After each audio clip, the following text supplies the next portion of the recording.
I went around to all the teachers and the principal, and I was getting on everybody's nerves. And by the end of it, my mom finally talked to the superintendent, and I didn't get to see the first Black History Month, but the next year it was there. Amen. So I learned something. When you move, and you do something and you try, things can happen. Yeah. I want to go on to college. So I told you I won my national championship in public speaking. It was in poetry interpretation. So I was still radical. I mean, I was talking about Nikki Giovanni, anything I could do to highlight Black people and the Black struggle. I won my national championship talking about the complexities of single Black motherhood. At the time, the crack epidemic was still strong. So I was educating people about Blackness in that way. And then I was an activist as a mama. My boys went to Kilby, Black boys, some of the only Black boys. Honey, that was activism. Yeah. All right. You know. And, court-appointed special advocate, I was a CASA. So that means I was an advocate for Black children in the foster care system. And that's where the real work began. That's what led us to opening up child enrichment programs. I'm also a minister, been called to ministry since age 29. And the ministry is what really opened up the call for activism. I felt like as a woman of God, it was my responsibility to advocate for social and political change, because in 2014, the block was getting hot. We had the Ferguson riot, Trayvon Martin had happened, and the conversation was out there. Racial justice, people were starting to see and talk about everything that was happening to Black people in this country.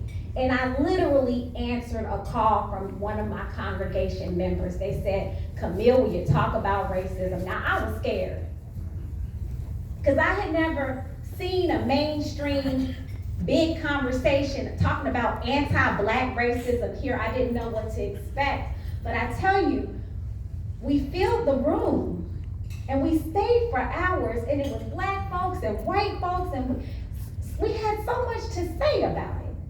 So guess about a year later, we said we're gonna call ourselves Project Say Something.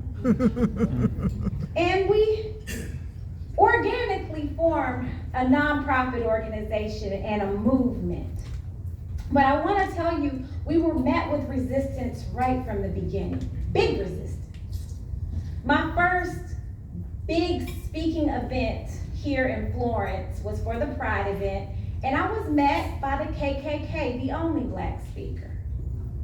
They had hoods, police with horses, and me. And as soon as I start speaking, the KKK is heckling. Scary times. I also want to talk about the hate mail I received right in the beginning.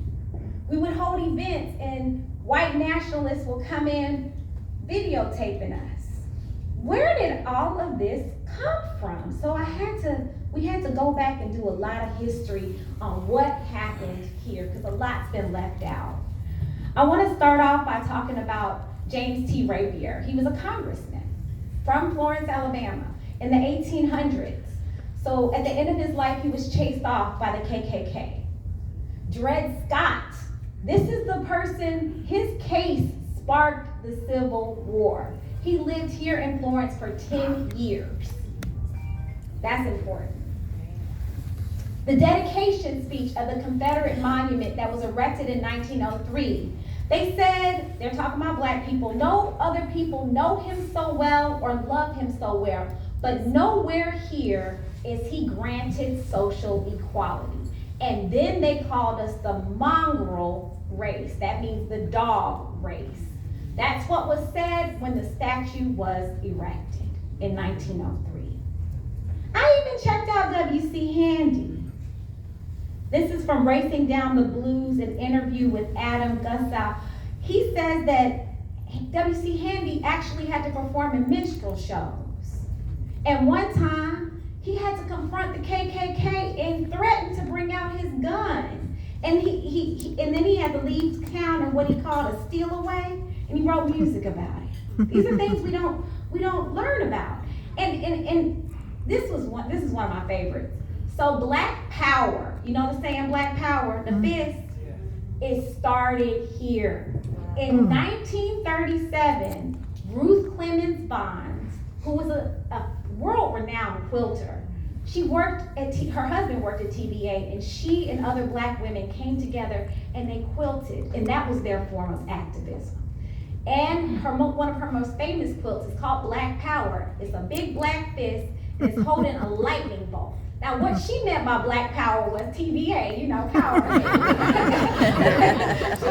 She said that some interns took it and ran, but this was in 1937, right before, so it started right here. I want to lift up my grandfather. He was hired in 1937, so I think he and Miss Ruth may have been friends. That's the way I imagine it anyway. But he was hired as a senior assistant for Negro training and relations. And that was a job within itself. He was the first Black man to go as high as he did in that. But it was during segregation. So he had to organize too, because guess what? When the people came from Africa, when the people came from other parts of the country, Black people who came here to find jobs, they had nowhere to go. So him and my grandma had to open up their homes and find places to put these people. He also said in one of his articles that some of the people he wanted to hire could not read and write, so he had to create and teach how to read and write. So that's a job, but he had to organize the community and do all these things, and that is activism.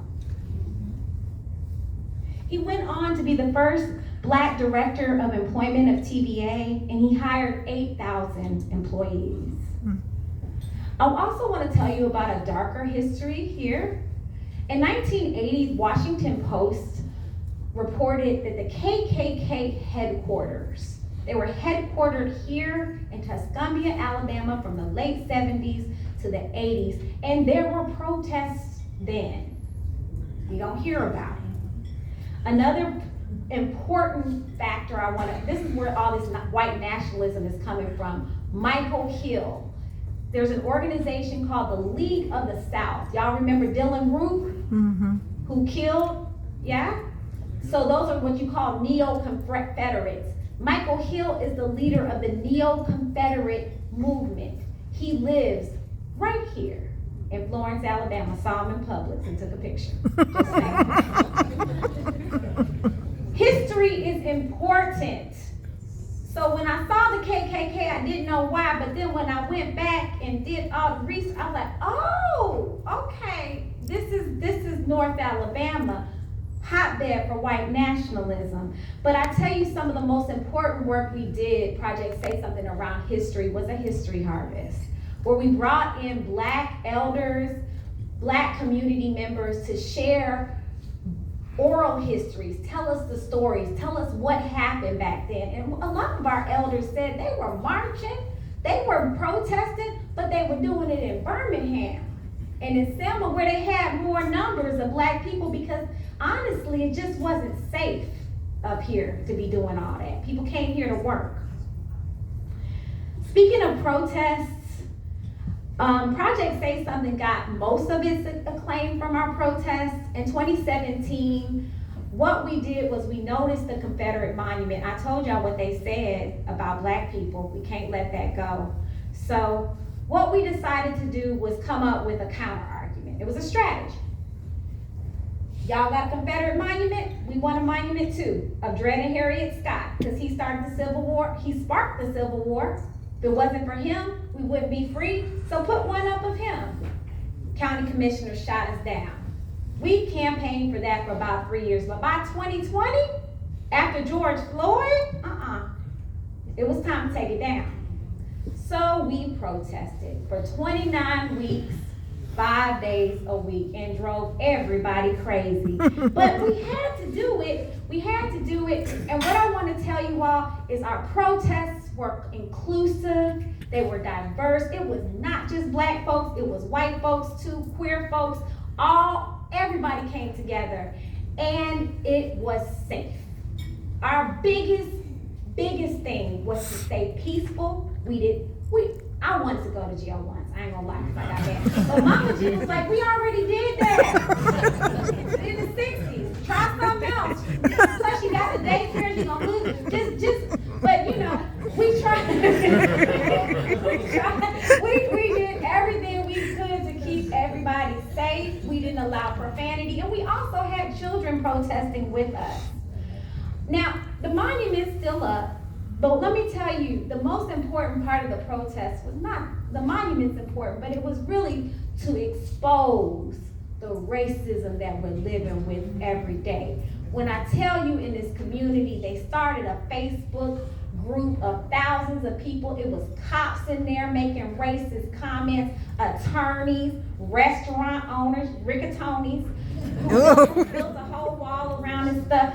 I mean, it was to expose that, so that black people know, if you go into this doctor, you may want to think twice. If you go in here, you may want to think twice. And that's what we need to know, that as a community.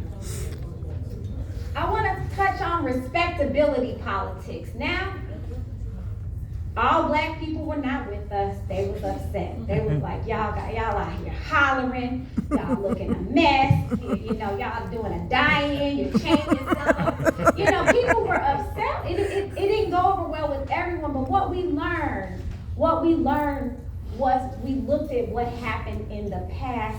Man, Dr. Martin Luther King and them in Birmingham Children's March and Bloody Sunday, wasn't nobody thinking about all that. Mm-hmm. People were thinking about freedom, right. Mm-hmm. And what they needed to do to be free. And there was nothing wrong with demonstration back then, so why would it be a problem now? Mm-hmm.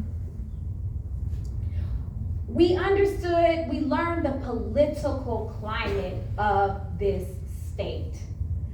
The Secretary of State, John Merrill, y'all remember him? He had,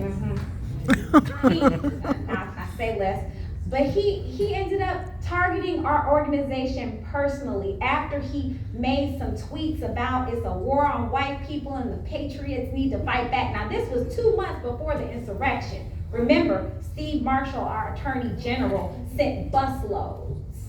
So that was a war call. We answered the call, we wrote an open letter, and we got other organizations to join us, but he still ended up targeting. He targeted Project Say Something, and then he targeted me. Mm-hmm. Put my name on his page. Had the Attorney General making inflammatory videos about us. And it was a scary thing. We had to end up hiring security just to stay safe. And the politicians, our local politicians, some of them had white supremacist values that we had to end up exposing. One of the most positive things I can say about the protests was we were able to energize the youth. Mm-hmm. Young black people are fearless and brave and beautiful. And out of those protests came our board members and our staff. And we are a staff of predominantly black women. And we are a board of predominantly black women. And the average age is about 27. I'm the old head. So I'm very proud of that. Another thing I want to highlight is little bitty Florence. We were able to make a global impact. We made it to the Daily Show. We made it to the Washington Post. We made it to the Griot. We are funded by Martin Luther King Jr.'s son. All right. Amen.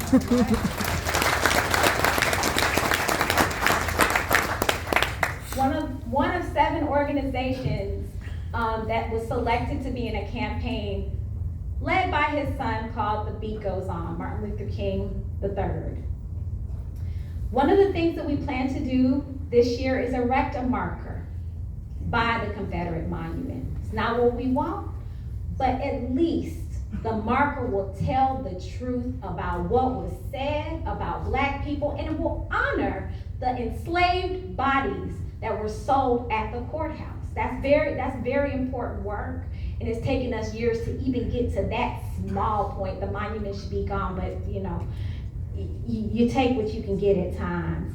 Another thing that we do is through the protests, we are able to offer anti-racism training for organizations across the country. White allies need to understand about racism, and they're not gonna understand unless they're educated. Racism is pervasive. This country was founded on it. It was founded on our backs. And we cannot expect our white brothers and sisters to understand everything about it without education. And you will be shocked at the hearts and minds that are changed simply by having conversations and learning about the impact of systemic racism. I want to talk a little bit about white lash. That's when you make some progress and then white people come and take it back.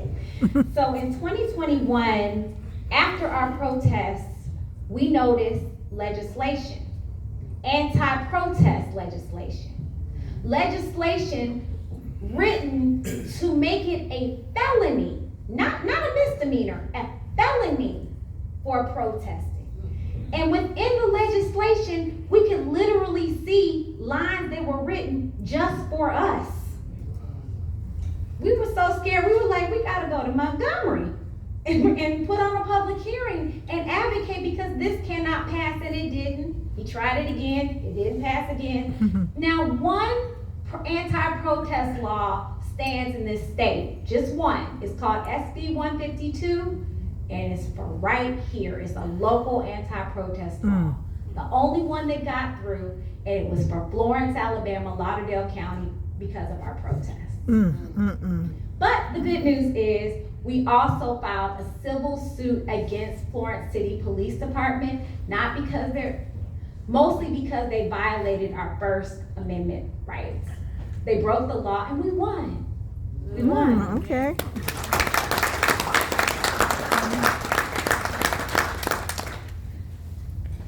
I want to talk a little bit about reproductive justice and reproductive injustice for Black women and girls.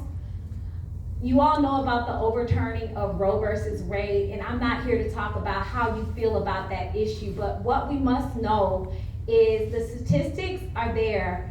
I'm not saying that Black women got abortions more in this state, but I'm saying they documented it where we did, because more than likely Black women could not afford to travel out of state. So the numbers are higher here.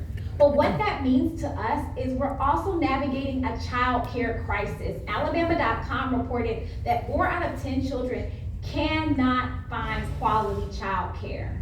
Some of the most important work that we've had to do was to advocate for equitable child care.